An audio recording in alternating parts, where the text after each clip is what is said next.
Quisiera preguntarle, ustedes tienen información y luego tienen información privilegiada de Grecia.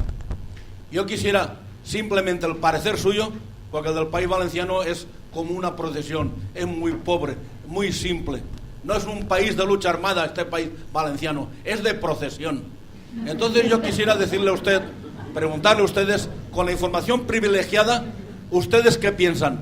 Yo pienso que lo mejor es quedarse en el euro, como aquí un presidente nefasto, de los más nefastos de la historia de España, el señor Rodríguez Zapatero y el señor Alfredito Rubalcaba, que debía estar colgado y no está colgado, dijeron que el español que no tiene trabajo, que se vaya de España. Los estudiantes, los universitarios que han acabado una carrera, que se fueran de España. Y yo le dije, vete tú de España y todo atajo de ladrones que tienes de gobierno socialista y sinvergüenza. Si estuviéramos en otro momento, a lo mejor se los hubiera dado hasta el pasillo. Entonces simplemente quiero la opinión de ustedes, porque la de Països Catalans, yo vine de Tarragona vengo de Tarragona ayer y anteayer, y sé algo de Països Catalans, sé algo de los países catalanes.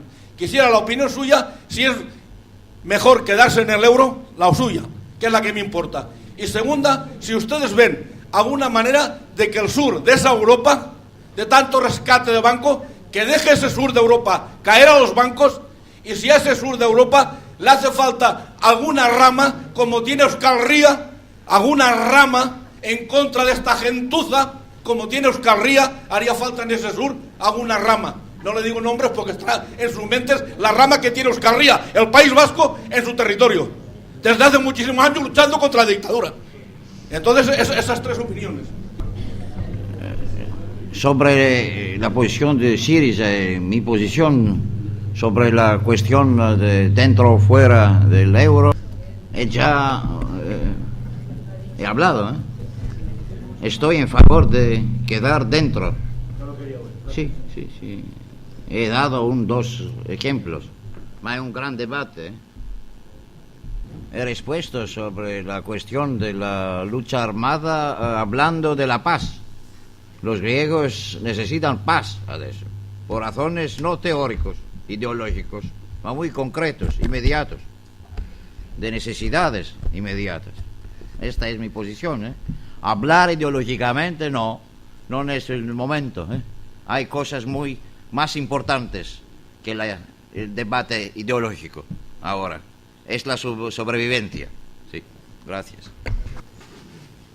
Llevamos un año con una situación pues de bastante precariedad. Grecia está fatal, pero España está muy mal. No sé si es que no somos conscientes de que ya hay gente aquí que está pasando hambre. Bien, hay muchísima gente a la que están desahuciando, familias enteras a las que tiran a la calle. Niños que no pueden acabar el colegio en su colegio, que tienen que cambiarse porque ya no tienen dónde vivir. Niños que ya van al colegio sin desayunar, pero son gente que conocemos, que están en nuestros barrios. Gente como nosotros, los vemos por la calle y no nos imaginaríamos que ya les han cortado el agua y la luz. Lo que pasa es que tienen fondo de armario y en la ropa no se les nota.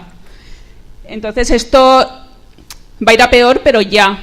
Entonces yo creo que deberíamos aprovechar este foro en el que estamos aquí. Hay representantes políticos, hay representantes de sindicatos, hay funcionarios, maestros, médicos, hay muchos miembros de asambleas de barrio del 15M. Hay gente de Democracia Real ya. Yo creo que esta es la oportunidad de que nos unamos realmente para trabajar, no para teorizar, porque el tiempo apremia. Yo creo que deberíamos, pues estas hojas de correos que están recogiendo para que nos apuntemos todos, pues en la siguiente reunión acudir el máximo número posible de gente y empezar a unir fuerzas ya. Independientemente de a qué partido queramos votar dentro de 4 años, todos los partidos políticos deberían estar unidos ya. Los de la izquierda, pues los de la izquierda.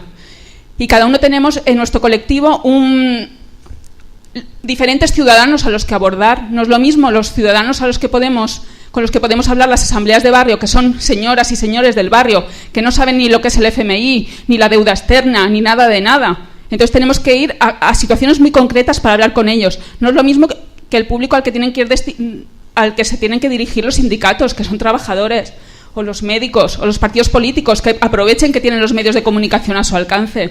Entonces yo sí que pienso que tenemos de verdad que ponernos manos a la obra para preparar el colchón para todos aquellos que vamos a ir cayendo poquito a poco. Entonces, lo que decía el compañero de la autogestión, tenemos que centrar nuestras fuerzas, aparte de luchar, por supuesto, con todas las medidas legales que tengamos, que la plataforma de la deuda externa también podemos aprovecharnos de ella para seguir adelante, pero tenemos que empezar a construir una sociedad alternativa, que ya está en marcha, que los experimentos están funcionando en todos los barrios. Entonces, sí que es quizá el momento de que nos unamos y que todos sepamos lo que estamos haciendo otros. Los sindicatos, lo que hacemos las asambleas, lo que hacen los partidos políticos, etcétera. Y ponernos manos a la obra ya. Esa es mi petición y mi ofrecimiento a trabajar juntos. Bueno, yo en la línea de lo que decía la compañera, pero creo que no le voy a preguntar al compañero, pero sí voy a decir una cosa que me parece fundamental. Primero, que hay otras experiencias sobre deuda externas que significaron la suspensión de pagos y no fue la hecatombe, ni siquiera hubo graves consecuencias. Eran más las malas consecuencias de no declarar la suspensión de pagos que haberla declarado. Quiero decir que declarar una suspensión de pagos, pedir una reestructuración de deuda o mirar y auditar una deuda querría decir mucho más que quedarnos pensando en que tenemos que pagarla. Eso en primer lugar. En segundo lugar, me parece que la diferencia que hay es que el compañero acá expresa una idea de una formación política y nosotros acá, o por lo menos yo, no la veo. Es decir, nosotros podemos crear y recrear espacios de autogestión y avanzar, pero eso es demasiado lento en función de la rapidez de la crisis y de la rapidez de lo que nos está pasando. Es decir, los espacios autogestionarios responden, pero responden mucho más tardíamente de la rapidez con que la crisis nos aborda y nos empobrece. Entonces, el hecho de que las estructuras políticas que no estén de acuerdo con este proyecto se pongan de acuerdo, los movimientos sociales y todos los movimientos que lo quieran hacer para crear una alternativa política, a mí me parece fundamental, porque el compañero viene en nombre de una alternativa política. Acá podemos discutir mucho, pero si no tenemos una alternativa política para decir esto no lo queremos, tenemos esto, me parece que podemos debatir, pero nos quedamos sin la posibilidad de revertir la situación. Gracias. Bueno, primero, enhorabuena, Yorgos. Yo creo que es fundamental que los europeos nos enteremos de lo que está pasando en Grecia. Hay una opacidad absoluta por parte de los medios de comunicación y, bueno, los españoles son los que conocemos y, bueno, Syriza, desde el momento que hubo las primeras elecciones, las elecciones pasadas, las de mayo, desapareció ya de los informativos y no es prácticamente nunca noticia. Entonces, yo creo que eso es importante. Es decir, que la campaña que estáis haciendo yo creo que es importante. Por otro lado, quisiera incidir en un tema que, bueno, no ha salido, ¿no? Nos hemos enterado también, a raíz de esas elecciones, que el partido que sacaba la mayoría, es decir, mayoría de a lo mejor 1000 votos o menos, se llevaba 50 diputados por el morro, ¿no? Entonces, digamos que toda transición de la dictadura a la democracia tiene sus pegas, ¿no? Nos hemos enterado de la que tiene Grecia, la de los españoles no la sabemos desde hace tiempo, ¿no? Una ley electoral, etcétera, etcétera, ¿no? Que hace imposible que las opciones de izquierda tengan una cierta posibilidad de llegar a tener mayorías, ¿no? Y otro tipo de golpes de Estado, no necesariamente militares. Yo recuerdo, y todos recordaréis, lo que ocurrió cuando la izquierda ganó en la Comunidad Autónoma de Madrid y hubo un golpe de Estado, entre comillas, que dieron los constructores y promotores para cargarse esa mayoría, convocar nuevas elecciones y que las ganara el Partido Popular. Y desde entonces está gobernando Esperanza Aguirre del Partido Popular, ¿no? Bueno, entonces, yo lo que quería es, primero, preguntaros, ¿qué pensáis hacer con esos 50 diputados si ganáis las elecciones? ¿Qué os regalará, digamos, la ley electoral que tenéis? Yo creo que, desde mi punto de vista, es de las primeras cosas que tenéis que modificar. Y, en segundo lugar, bueno, Syriza es un experimento interesante de unir unas fuerzas políticas y unos movimientos sociales para converger y tener posibilidades de cara a unas elecciones. Yo creo que lo importante en democracia, al final, es que hay que votar y al final se vota y son las urnas lo que mandan, ¿no? Y me interesaría conocer el proceso que habéis seguido para conseguir esa unidad de las fuerzas de izquierda y movimientos sociales. Es decir, ¿de qué estructura os habéis dotado? Sí, a la primera pregunta, la respuesta es que los bonus de 50 diputados lo prendemos para cambiar inmediatamente la ley electoral. La unidad de la izquierda. Cuando hace 3 semanas Alexis Tsipras, el joven líder de Syriza, fue mandato del presidente de la República Griega para formar un gobierno como segundo partido en importancia, segundo partido, la primera cosa fue de